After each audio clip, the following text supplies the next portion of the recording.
When successful entrepreneur Marcus Chen sat in his custom wheelchair across from his wife of 7 years, he never imagined the words that would shatter his world. "You are just my ATM. I only married you for your money." Cold, cruel words from the woman he'd loved since college. The woman who'd promised to stand by him after the accident that left him crippled. But what this crippled husband did next would shock her in ways she never saw coming, turning everything she thought she controlled upside down. How did a man confined to wheels, dependent on the wife who just confessed her mercenary marriage, manage to orchestrate the most devastating response? What secrets had Marcus been hiding behind those patient smiles and generous bank transfers? And when the smoke cleared, which one of them would be left with nothing? The rain hammered against the floor-to-ceiling windows of their penthouse overlooking the city, each droplet racing down the glass like tears Marcus Chen refused to shed.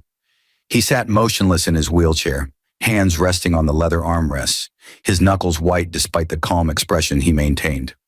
Across from him, Victoria paced in her designer heels, the ones he'd bought her last month, he noted with bitter irony, her perfectly manicured fingers gesturing wildly as she continued her tirade. "Do you understand what I'm saying, Marcus? You are just my ATM. That's all you've ever been to me. I only married you for your money." Victoria's voice cut through the room like shattered crystal, each word precisely enunciated, as if she'd rehearsed this moment. Her auburn hair, professionally styled that morning at the salon he paid for, swayed with each emphatic movement. "I can't do this anymore. I can't pretend." Marcus remembered the first time he'd seen Victoria, back when he could still walk, still run, still dance. They'd been at Stanford, both ambitious 20-year-olds, with dreams painted in broad strokes across their futures. She'd been studying art history. He'd been building his first tech startup in his dorm room.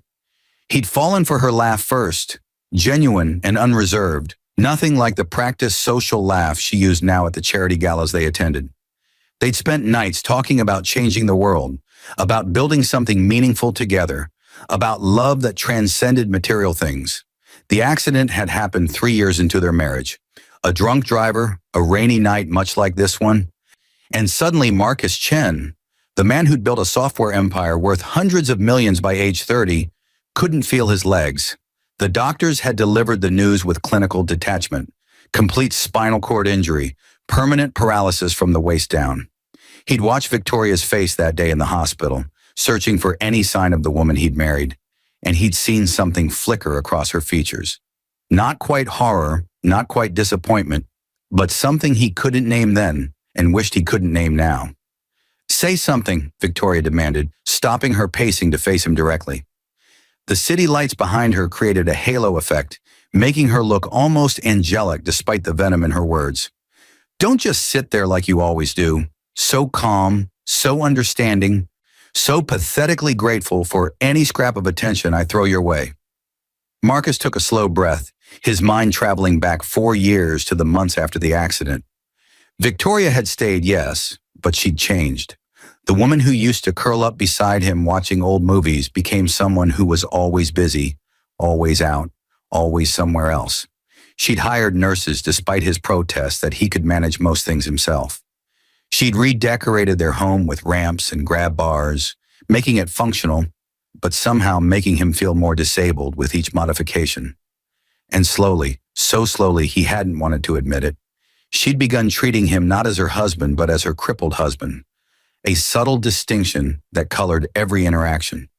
He'd started noticing the small things 6 months ago, the way she'd angle her phone away when texting, the new lingerie in her drawer that he never saw her wear around him, the credit card statements showing hotel charges when she claimed to be at her book club. Marcus Chen hadn't built a multi-million-dollar company by ignoring patterns and data. So he'd started collecting his own data, hiring a private investigator, documenting everything. Not out of anger, not then, but out of a need to understand the woman he'd loved, the wife he'd have given everything for.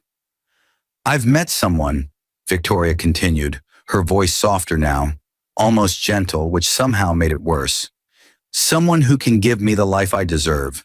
Someone who isn't—" She gestured vaguely at his wheelchair, unable or unwilling to complete the sentence. Marcus wondered if she remembered their wedding vows.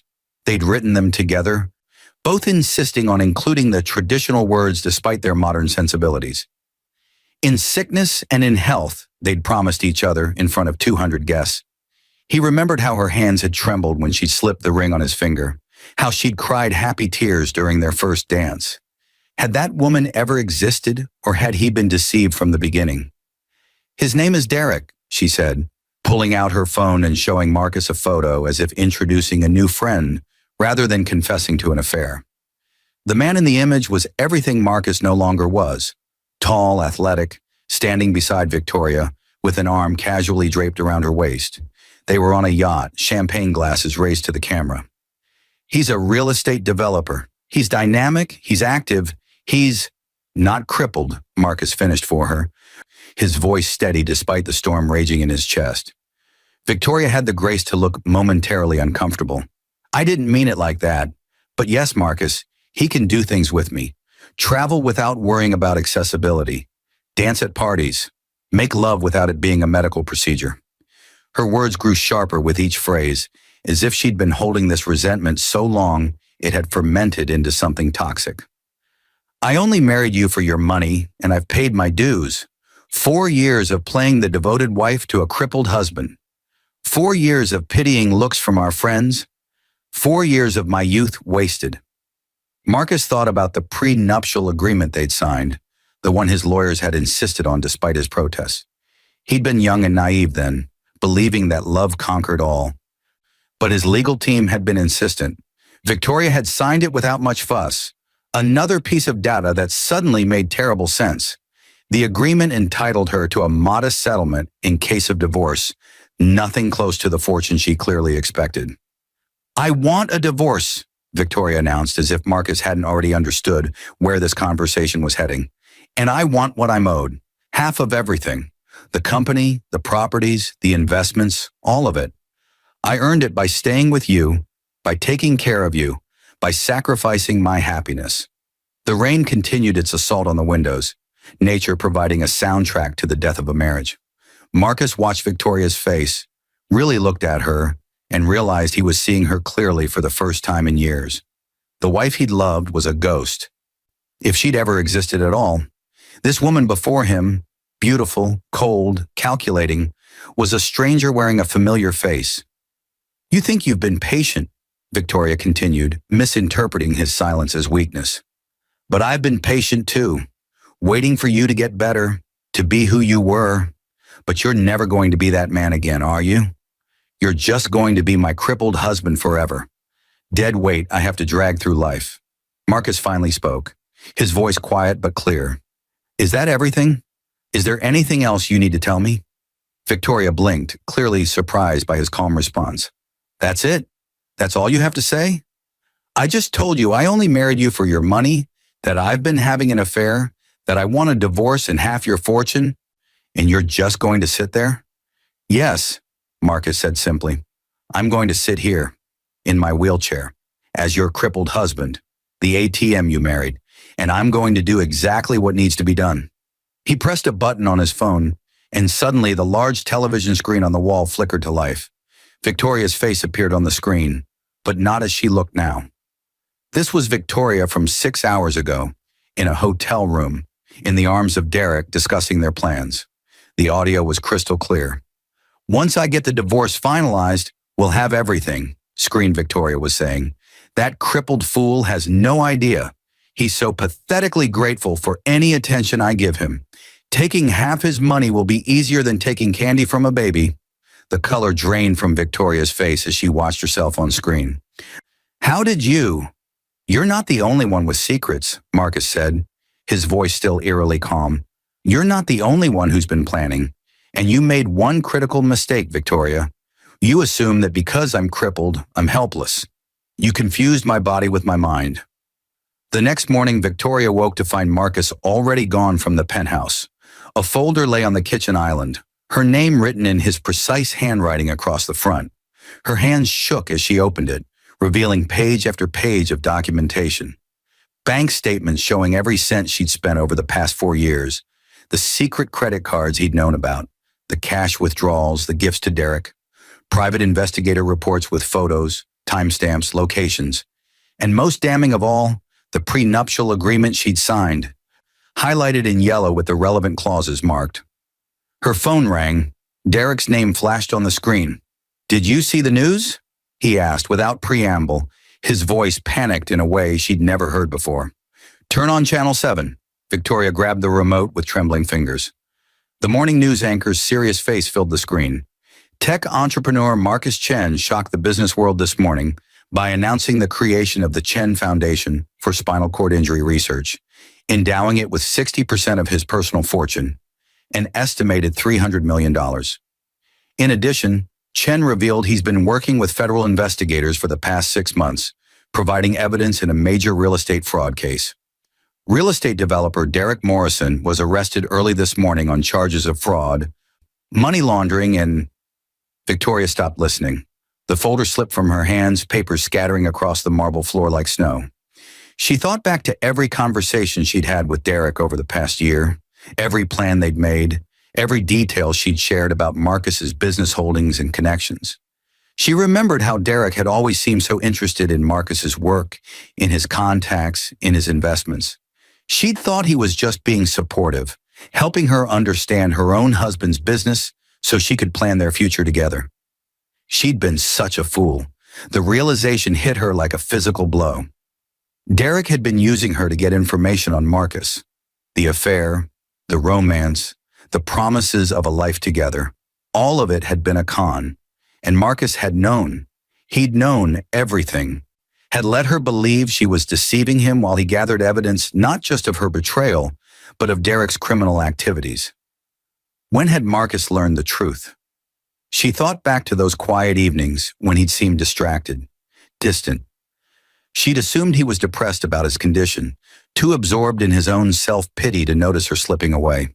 But he'd been investigating, planning, watching her dig her own grave with every careless word, every secret meeting, every moment she'd thought she was being clever. The penthouse intercom buzzed. "Mrs. Chen?" The doorman's voice crackled through. "There are some gentlemen here who say they need to speak with you. They say they're from the district attorney's office." Victoria's legs gave out. She sank to the floor amid the scattered papers, designer dress crumpling around her, surrounded by evidence of her own betrayal. She'd called Marcus her ATM, had told her crippled husband he was nothing but a source of money, but she'd been the one being used, the one being played. Derek had seen her the same way she'd seen Marcus, as a resource to exploit, a means to an end. Her phone buzzed with a text from an unknown number. When she opened it, she found a single message.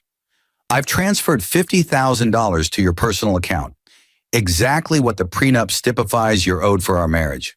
The penthouse lease is in my name, so you have 30 days to find new accommodations. I've already moved to the downtown loft. My lawyers will be in touch about the divorce proceedings. By the way, I never needed you to stay after the accident. I would have given you a generous divorce then if you'd asked, but you chose to stay, to play the devoted wife while stealing from me and conspiring with a criminal. You didn't just marry me for my money, Victoria. You stayed for it. That was your choice. Live with it." The message wasn't signed, but Victoria knew Marcus's clinical precision in every word. She scrolled up, hoping for more, some sign of the emotion that must be underneath. But there was nothing. Just facts, just consequences, just the cold truth of what she'd done and what she'd lost. A memory surfaced unbidden. Marcus in the hospital after the accident, his hand reaching for hers despite the pain he must have been in. "I know this changes everything," he'd said, his voice hoarse from the surgery. "If you want to leave, I'll understand. I don't want you to stay out of pity or obligation." And she'd squeezed his hand, had looked into his eyes and promised, "I'm not going anywhere. For better or worse, remember?" She'd meant it in that moment. Or had she? When had the switch flipped? When had the man she'd loved become the crippled husband she'd resented? When had his money become more important than his heart? Victoria pulled herself up using the kitchen counter, catching sight of her reflection in the microwave's chrome surface. The woman staring back at her was still beautiful, still young, still had her whole life ahead of her. But those were just surfaces, just exteriors. Inside, she was bankrupt in ways that had nothing to do with money. The district attorney's representatives were waiting. She would have to face them, face the questions about Derek, about what she knew, about her own potential culpability in his crimes. Marcus had been careful in his text. He'd accused her of stealing and conspiring, but those were his words, not legal charges. Not yet. Whether she faced criminal prosecution might depend on exactly what evidence Marcus had provided to the investigators. She thought about calling him, begging for mercy, explaining that she'd been manipulated too. But what could she say? That she'd only betrayed him, insulted him, called him an ATM because Derek had been whispering in her ear? That she'd only told her crippled husband he was worthless because she'd been blinded by the promises of a con man? The explanation sounded pathetic even in her own mind. The intercom buzzed again, more insistently this time. Victoria took a deep breath, smoothed down her dress, and walked toward the door. She'd made her choices. Marcus was right about that. She'd chosen to stay in the marriage while despising her husband for his disability. She'd chosen to steal from him while playing the martyr. She'd chosen to believe Derek's promises while ignoring every warning sign, and now Marcus had made his choices. He'd chosen to expose her, to protect his assets, to help bring down a criminal enterprise, and to walk away, or rather, roll away, from the wreckage of their marriage with his dignity intact. He'd been the crippled husband, the one society pitied, the one she'd believed had no power, but he'd been the one in control all along. As Victoria opened the door to face the consequences of her actions, her last thought was of Marcus's face last night when she called him her ATM. She'd expected hurt, anger, devastation, but what she'd seen instead was something far more unsettling. Relief. Relief that he finally had permission to stop pretending, to stop hoping, to stop loving someone who saw him only as a disabled man with a bank account. She'd wanted to shock him with her cruelty, but what he did, exposing her, protecting himself, and walking away without looking back, had shocked her far more than she ever could have imagined. 6 months later, Marcus Chen sat in a conference room at the new headquarters of the Chen Foundation for Spinal Cord Injury Research. The space was designed with accessibility at its core, not as an afterthought. Wide corridors, adjustable height desks, cutting-edge assistive technology integrated seamlessly into every aspect of the building. It was everything the penthouse he'd shared with Victoria hadn't been. A space designed not to accommodate his disability, but to eliminate the barriers that made it disabling. The first round of clinical trials shows remarkable promise, Dr. Sarah Kim was saying, her presentation lighting up the wall screen. Your donation has allowed us to accelerate research that would have taken decades. We're talking about potential treatments within 5 to 7 years, Mr. Chen. Marcus nodded, making notes on his tablet.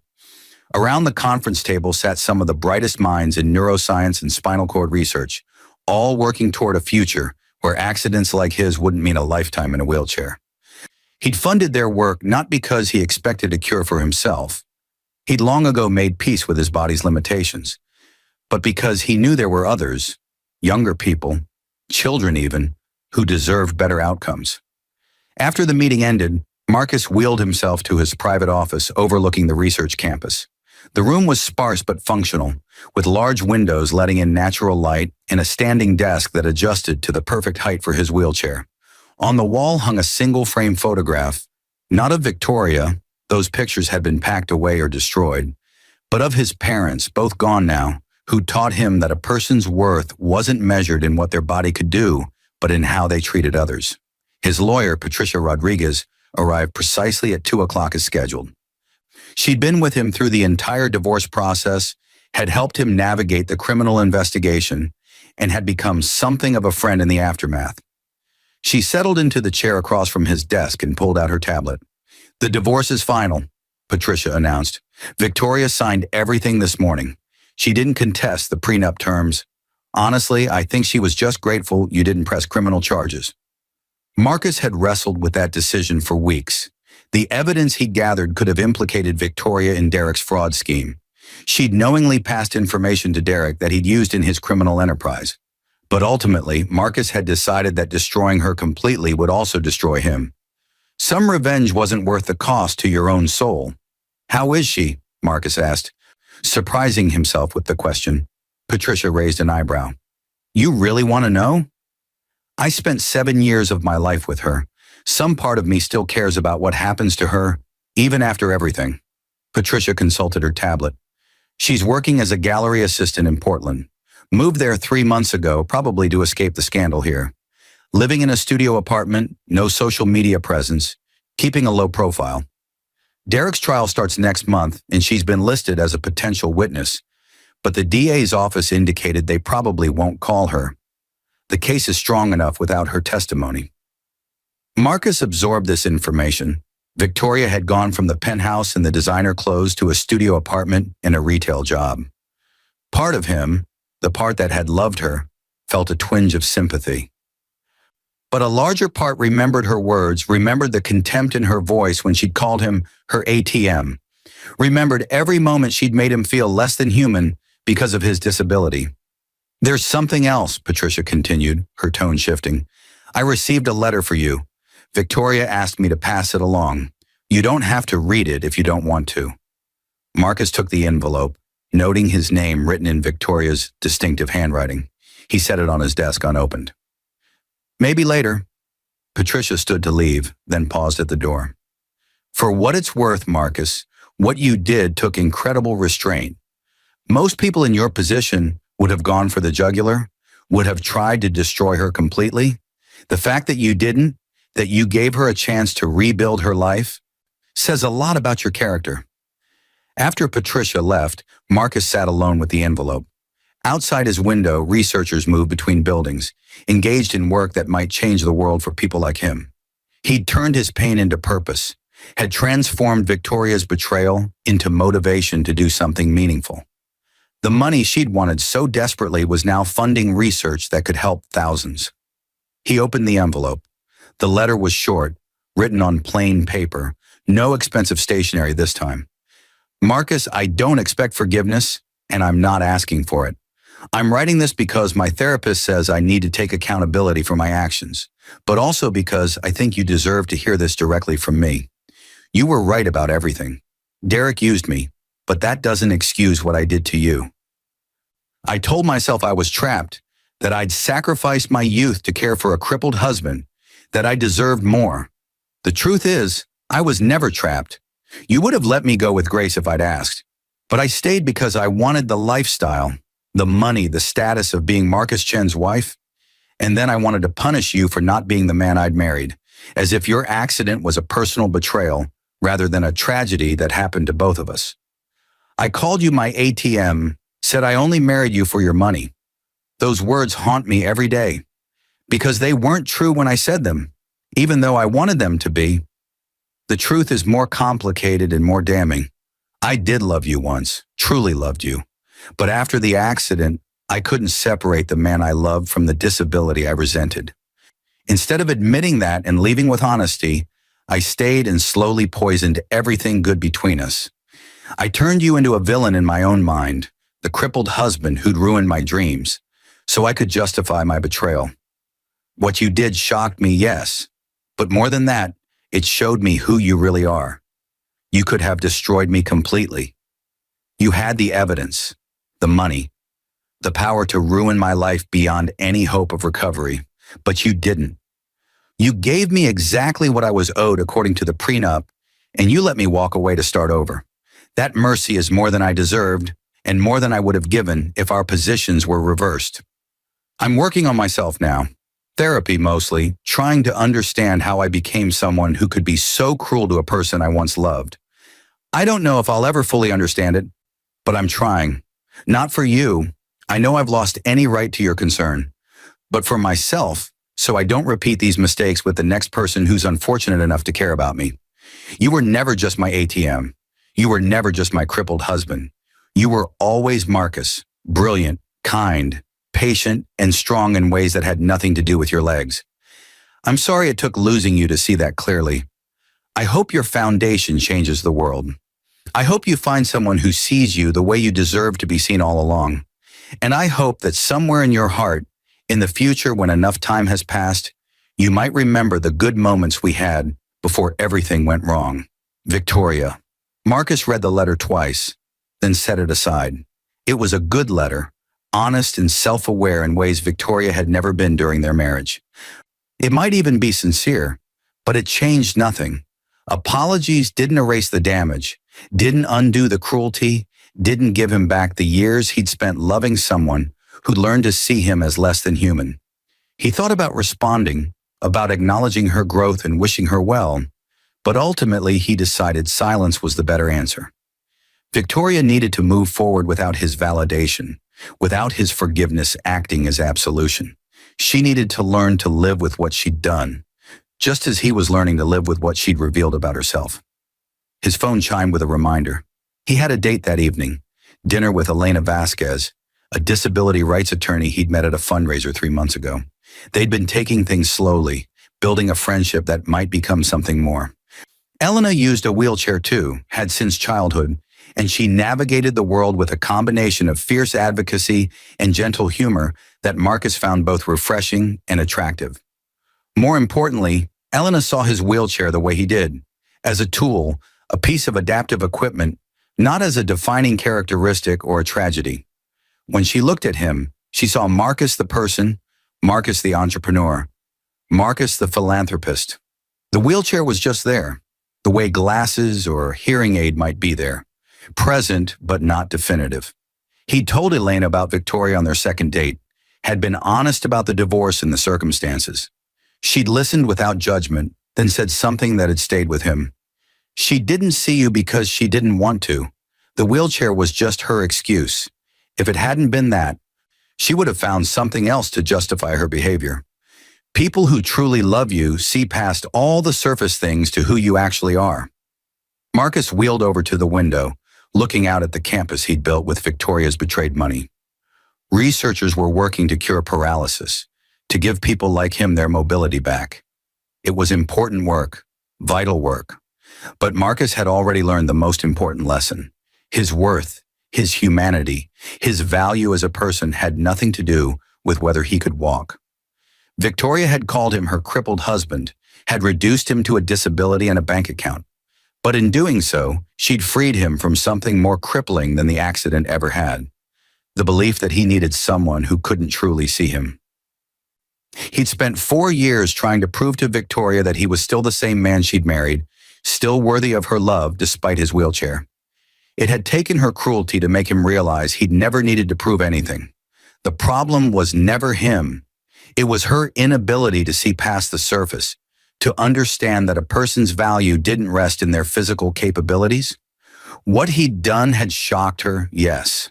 But really, he'd just shown her the truth she'd been too blind to see, that the man in the wheelchair was smarter, stronger, and more whole than she'd ever been, walking on 2 perfectly functional legs.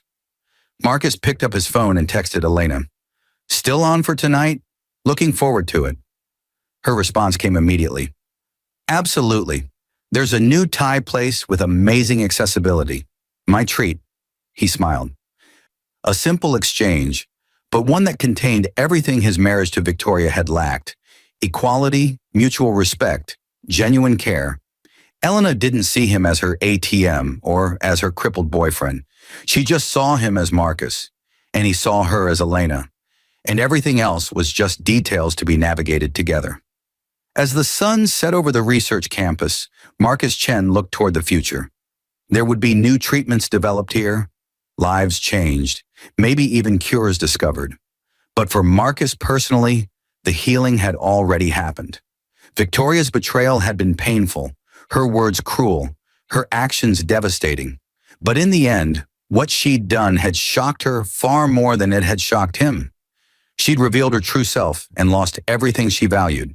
He'd revealed his strength and found himself free, free from a loveless marriage, free from someone who couldn't see his worth, free to build a life with purpose and meaning, and perhaps with someone who truly saw him. The wheelchair hadn't made him less. Victoria's inability to see that had made her less.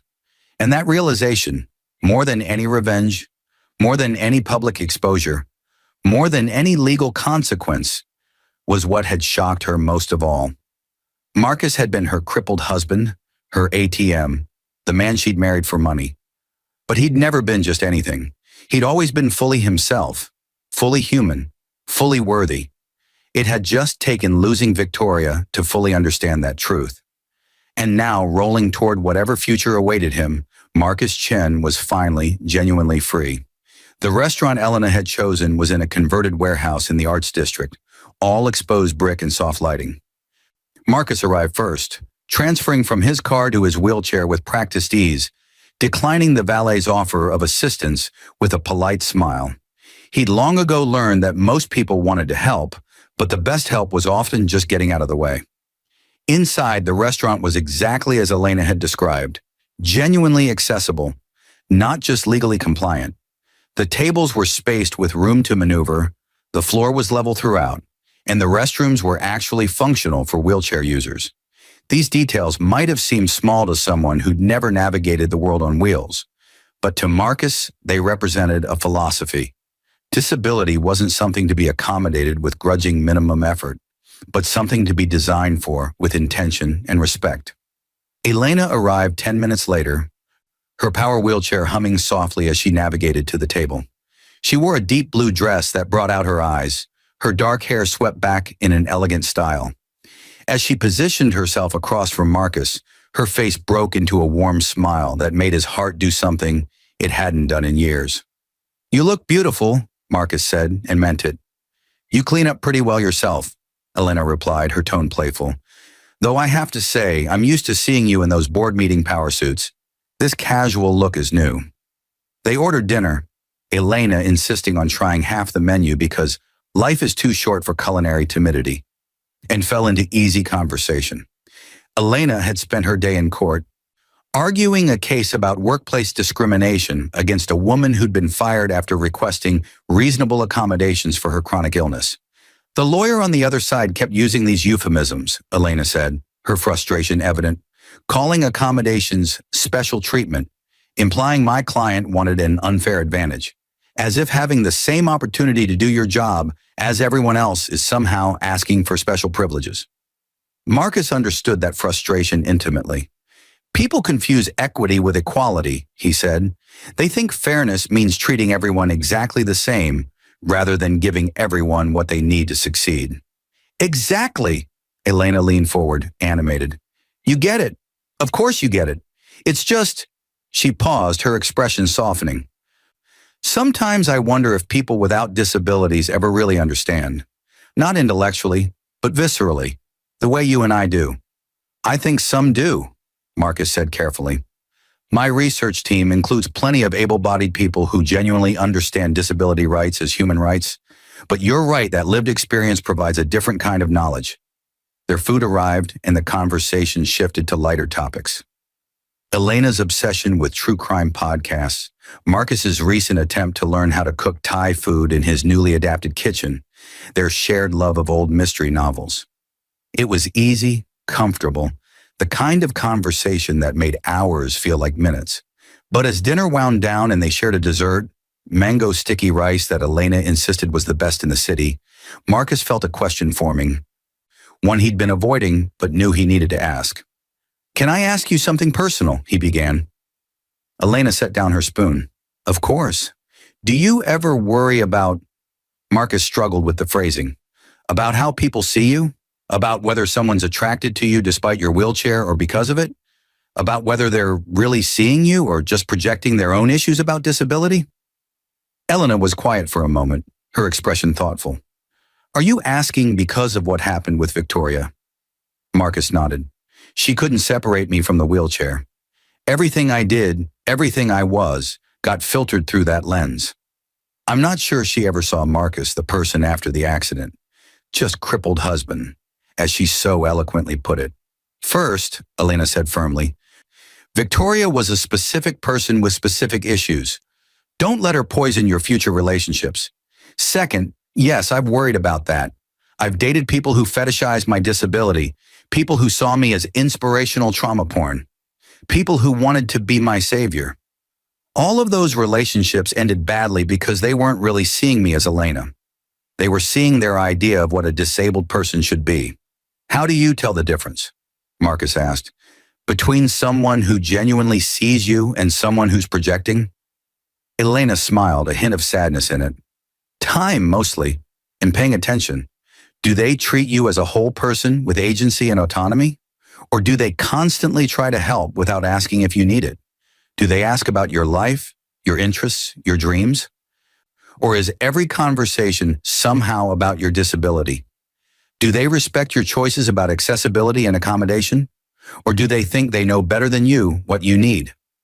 Marcus thought about Victoria, about how in the years after his accident, she'd made every decision about their home modifications without consulting him, about how she'd hire nurses without asking if he wanted that level of assistance, about how she'd sign them up for accessible events assuming he'd want to go, never asking what he actually enjoyed. Victoria made a lot of decisions for me, he admitted.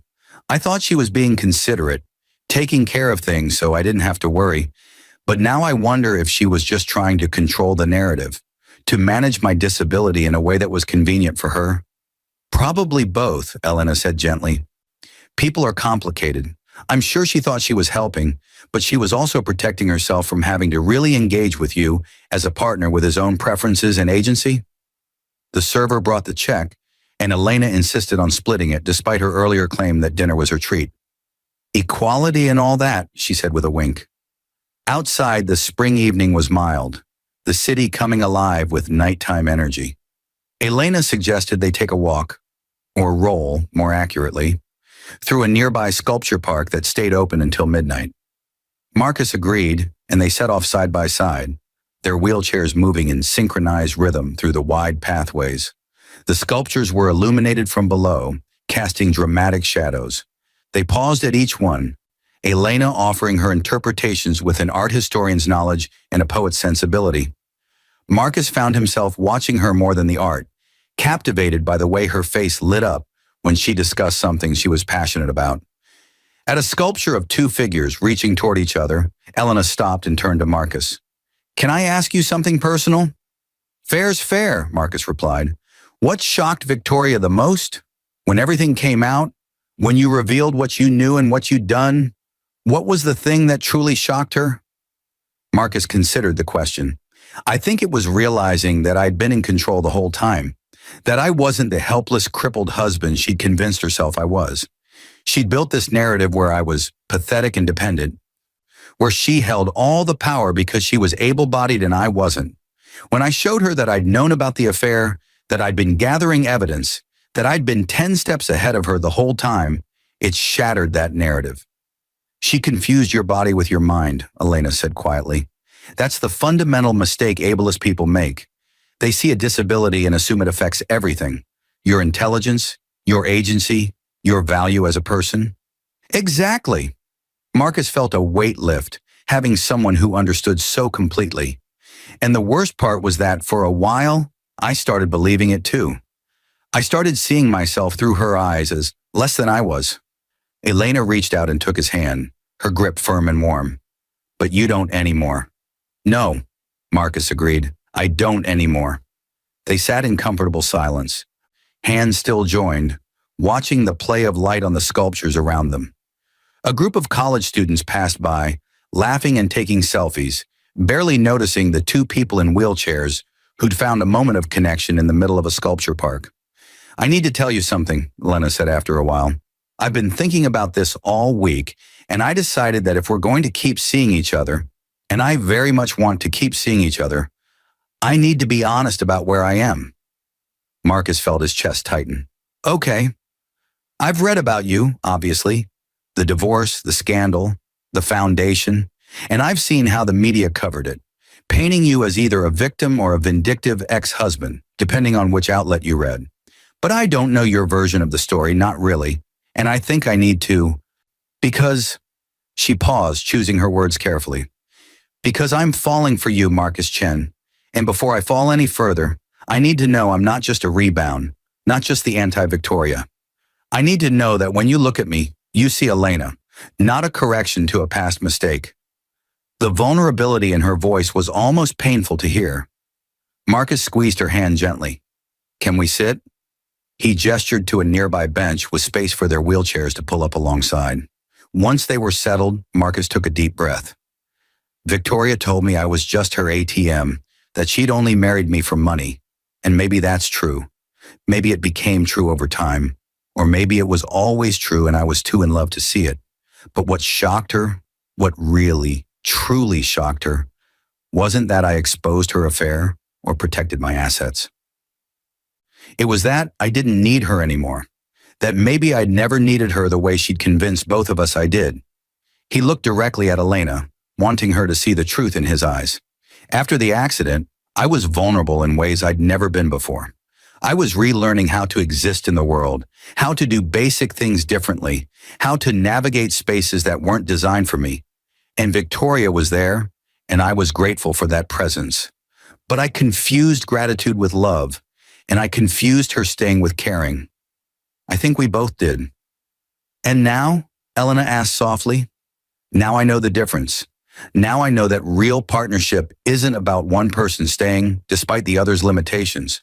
It's about two whole people choosing to build something together. Marcus paused, gathering his courage. When I look at you, Elena, I don't see the anti-Victoria. I don't see proof that someone can love a man in a wheelchair. I see someone brilliant and passionate and funny who also happens to use a wheelchair, just like I do. I see someone who calls me on my bullshit, who challenges me, who makes me want to be better. You're not a correction to my past. You're a possibility for my future. Elena's eyes were bright with unshed tears. That's a pretty good answer. I'm not a rebound, Marcus continued. I spent 6 months processing my marriage, understanding what went wrong, working through the anger and hurt and betrayal before I was ready to even think about dating again. I'm not perfect, and I'm sure I've got trauma responses I haven't even discovered yet. But I'm not looking for someone to fix what Victoria broke. I'm looking for someone to build something new with, if you're interested. I'm interested, Elena said. And then she leaned over and kissed him. It was gentle and tentative and perfect. A first kiss that felt like both a beginning and a promise. When they pulled apart, Elena was smiling. Though I should warn you, I'm going to want to hear the whole story eventually. Not tonight, but someday. Because part of knowing you is knowing what shaped you, and that marriage, even the painful parts, shaped who you are now. I'll tell you, Marcus promised. All of it. The good parts from before the accident, the hospital, the slow realization that something was wrong. All of it. But not tonight. Tonight I just want to be here with you, in this moment, without the past hanging over us. They stayed in the sculpture park until it closed, talking about everything and nothing, making plans for future dates, discovering shared interests and friendly disagreements. When they finally left, wheeling side by side through the quiet streets back to where they'd parked, Marcus felt something he hadn't felt in years. Genuine hope. His phone buzzed with a text from Patricia. Board meeting moved to Thursday. Also, the press wants a comment on the foundation's first round of grants. Want me to handle it? Marcus texted back, I'll do it. Schedule a press conference for Friday afternoon. You like being in the spotlight now? Elena asked, having seen him type. Not particularly, Marcus admitted, but I've learned that silence gets interpreted in whatever way serves the interpreter's agenda. Better to control my own narrative. Spoken like someone who learned that lesson the hard way. I did. Marcus thought about the weeks after the divorce broke, when tabloids had written competing stories about him, some painting him as a bitter, vindictive ex-husband who'd weaponized his disability for sympathy, others casting him as a helpless victim of a gold-digging wife. None of them had been quite right, but all of them had been read by millions. The press conference announcing the Chen Foundation had been his way of taking back the narrative. He'd sat in front of cameras and talked about turning personal pain into public good, about how his experience with Victoria had taught him the importance of seeing people's true natures, and how that applied to how society viewed disabled individuals. He'd been honest without being bitter, clear without being cruel. The interview had gone viral, not because of the scandal, but because of what he'd said about disability and value. Being in a wheelchair didn't make me less than I was, but being treated as less than I was, that was crippling in ways the accident never was. We need to build a world where a person's worth isn't measured by their physical capabilities, where accommodation isn't seen as special treatment, but as basic equity. That's what the foundation will work toward. I watched that press conference, Elena said now. pulling him from his memories. It's actually what made me want to meet you. Not the scandal, not the divorce drama, but that moment when you looked directly at the camera and said, I'm not inspirational for existing while disabled. I'm just a person who happens to use a wheelchair and also happens to have the resources to fund important research. That clarity, that refusal to be made into inspiration porn, that's what impressed me. Marcus felt warmth spread through his chest. That was the moment Victoria's narrative died completely, because I refused to play either role, victim or inspiration. I was just a man who'd been betrayed, who'd handled it strategically, and who'd chosen to do something meaningful with the resources he had. Nothing more dramatic than that. They reached Elena's car, a modified van with a ramp. She transferred to the driver's seat with fluid grace, collapsing her wheelchair and stowing it with practiced efficiency. Same time next week, she asked through the open window. Definitely, but maybe I'll cook for you this time. Fair warning, my Thai cooking experiment resulted in the fire alarm going off twice. Elena laughed. Now I'm even more interested. Text me your address. As she drove away, Marcus sat in the parking lot for a moment, processing the evening. A year ago, he'd been sitting in his penthouse listening to Victoria tell him he was nothing but an ATM, nothing but her crippled husband, nothing but a source of money. He'd felt the world cracking apart, felt years of his life revealed as a lie. But what he'd done in response, the investigation, the evidence gathering, the strategic exposure, the foundation, had shocked her because it revealed something she'd never understood. His disability had nothing to do with his capability, his worth, or his power. She'd confused the wheelchair with weakness, had thought his patience was passivity, had mistaken his kindness for helplessness. And now, driving home through the city night, Marcus realized that what shocked her most wasn't any single action he'd taken. It was the accumulated weight of his choices, each one demonstrating that he'd never been what she'd convinced herself he was. The crippled husband she'd pitied and exploited had never existed. There was only Marcus, a man who used a wheelchair, who'd loved unwisely, who'd been betrayed, and who'd chosen to respond with strategy rather than rage, with purpose rather than revenge. Victoria had wanted to reduce him to his disability and his bank account, but in the end he'd shown her and himself that he was irreducible. He was complex, capable, whole. The wheelchair was part of his reality, but it wasn't his identity. His money was a resource, but it wasn't his worth. What he'd done had shocked her because it forced her to see what she'd refused to see for 4 years, that the man in the wheelchair was more than she'd ever been, standing on 2 perfectly functional legs. Marcus started his car and headed home, not to the penthouse he'd shared with Victoria, but to the downtown loft he'd bought after the divorce. It was smaller, cozier, designed specifically for his needs and preferences. Every modification, every piece of furniture, every detail reflected his choices, not someone else's idea of what he should need. As he pulled into his building's garage, Marcus made a decision. Tomorrow he would finally write back to Victoria. Not a long letter, not an emotional one, but a simple acknowledgement. Victoria, I received your letter. I appreciate your honesty, and I hope you find the peace you're looking for. What you did taught me something valuable, that the opinions people have about my worth, including my own, have nothing to do with my wheelchair. They have everything to do with how we choose to treat each other and ourselves. I hope you've learned something valuable too. Marcus. Short, clear, and final. Not cruel, not kind, just true. Because in the end, that's what had shocked her most. His refusal to be anything other than exactly who he was, without apology, without bitterness, without needing her validation or fearing her judgment. Inside his loft, Marcus transferred to his everyday wheelchair and made himself tea. On his desk sat a framed photo from the press conference announcing the foundation's first round of grants. In the picture, he was surrounded by researchers, patients, and advocates, all working toward a shared goal. His wheelchair was visible in the frame, but it was just one element among many, not the defining feature. That's how Elena saw him, he realized. That's how he'd finally learned to see himself. The wheelchair was there, yes, but so was everything else. His intelligence, his determination, his capacity for both love and strategic thinking, his ability to turn pain into purpose. Victoria had called him her crippled husband, had reduced him to the things she most wanted him to feel ashamed of.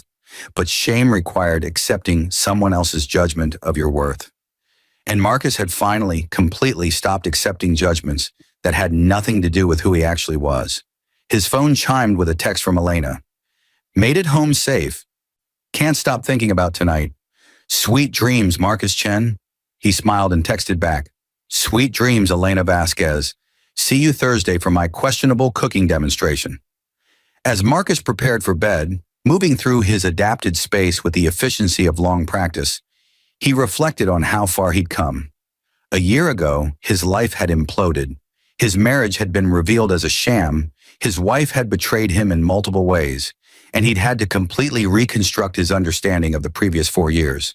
But from that destruction, he'd built something better, a foundation that would help thousands, a clearer understanding of his own worth, the courage to be honest about what he deserved in a relationship, and now potentially a real partnership with someone who saw him, all of him, wheelchair included, as exactly who he was meant to be.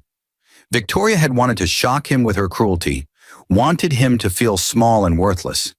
Instead, what he'd done in response had shocked her. He'd proven that he was neither small nor worthless, that her opinion of him had no power unless he gave it power, and that the crippled husband she'd married for money had never existed at all. There was only Marcus Chen, brilliant, flawed, resilient, and whole. And that was enough. It had always been enough. As sleep claimed him, Marcus's last thought was of Elena's smile, of the possibility of a future built on truth rather than illusion, on genuine connection rather than convenient deception. Victoria had taken so much from him, but she'd also, inadvertently, given him something precious, the gift of seeing himself clearly, without filters, without shame, without needing anyone else's validation to know his worth. And that gift, born from betrayal and purchased with pain, had shocked them both in ways neither had anticipated. But only one of them had been prepared to learn from the shock. Only one of them had been strong enough to use it as a foundation for building something better. The crippled husband was a fiction Victoria had created to justify her cruelty. Marcus Chen was the reality she'd never been capable of seeing, and now, finally free of her blindness, Marcus could see himself clearly too. And the view was better than he'd ever imagined.